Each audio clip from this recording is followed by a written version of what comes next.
In this video, I'll teach you how to create your own custom columns in Project for the Web.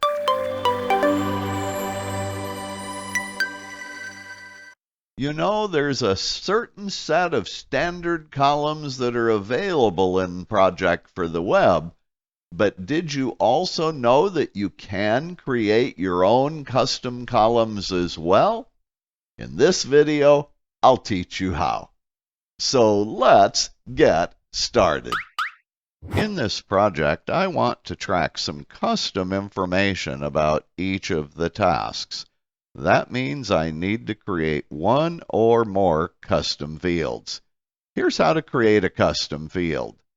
Click the Add Column virtual column header, and at the top of the menu, choose New Field.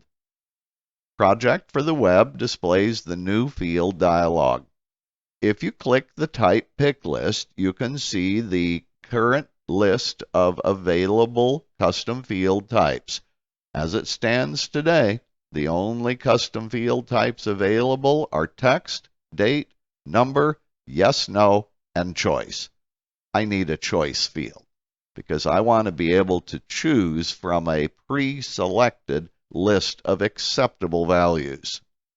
The name of this custom field is going to be called Schedule Risk.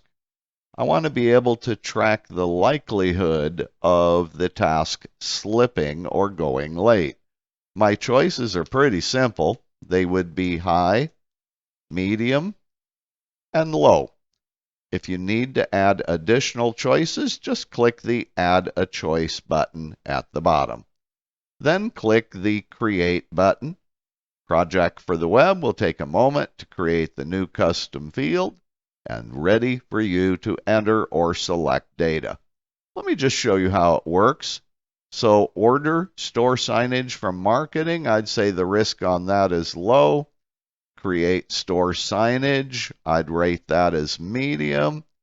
And also pack merchandise in warehouse, I would say that's a high risk. I think you get the idea. The second custom field I want to create is a number field, and it's for the cost center number for each task. So I'll choose the number type, and I want to show you something interesting about number fields. When you choose a number field, Project for the Web displays a roll-up type pick list. This is for numbers that need to add up or roll up to their respective summary tasks. So you can see we have choices like min, max, sum, average, and so forth. I don't need to roll up values to summary tasks, so I'll leave the no roll up option selected. And the name of this custom field will be Cost Center. When finished, click the Create button, and Project for the Web will create the field ready to enter data. I'm going to go ahead and just put in a couple. The first two cost centers will be 1, 2, 3, 5, 7. And then for pack merchandise in warehouse, that's 80222. That's actually the cost center for the warehouse. I think you get what this does. Now, the last custom field I want to create is a custom field called Team Needed. And this is going to be just a straight text field. I just need to be able to type in a few values. So I'll go ahead and enter Team Needed, give it the name. I'll click Create. Again, Project for the Web takes just a little bit of time to be able to create the new custom field. What I intend this column to do is to track any task where we need a team of people instead of one person. So I'm going to put in the name warehouse for this particular task. Then I'll go back and I'll actually copy it, and I'll go ahead and paste it on the next two tasks because all of those are being performed by the warehouse team. I do want to caution you about custom fields in Project for the Web. Right now, the way it works with Project for the Web is when you create a custom field, it is only available in the project in which you created it. It's not available in any other projects.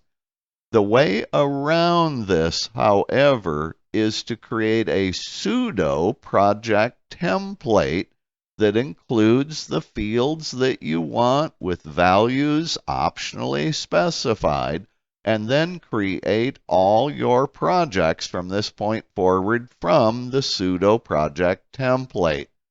So let me show you how I've set this up.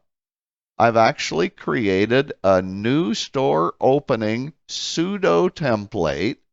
If I open it, I want you to see, here they are: schedule, risk, cost center, team needed. By the way, I created this pseudo template by copying the project that I just showed you. So notice I've got the 3 custom fields and all the values specified. So let me go back to Project Home. Here's what I recommend you do to separate your templates from your projects. Float your mouse pointer over any pseudo template and click the Mark Favorite button to the right.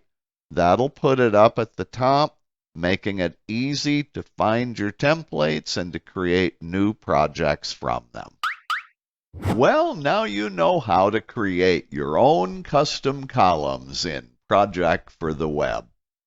If you're new to this YouTube channel, I hope you'll subscribe and click the notifications button. If you found this video to be helpful, please give it a like and share it with your friends and colleagues.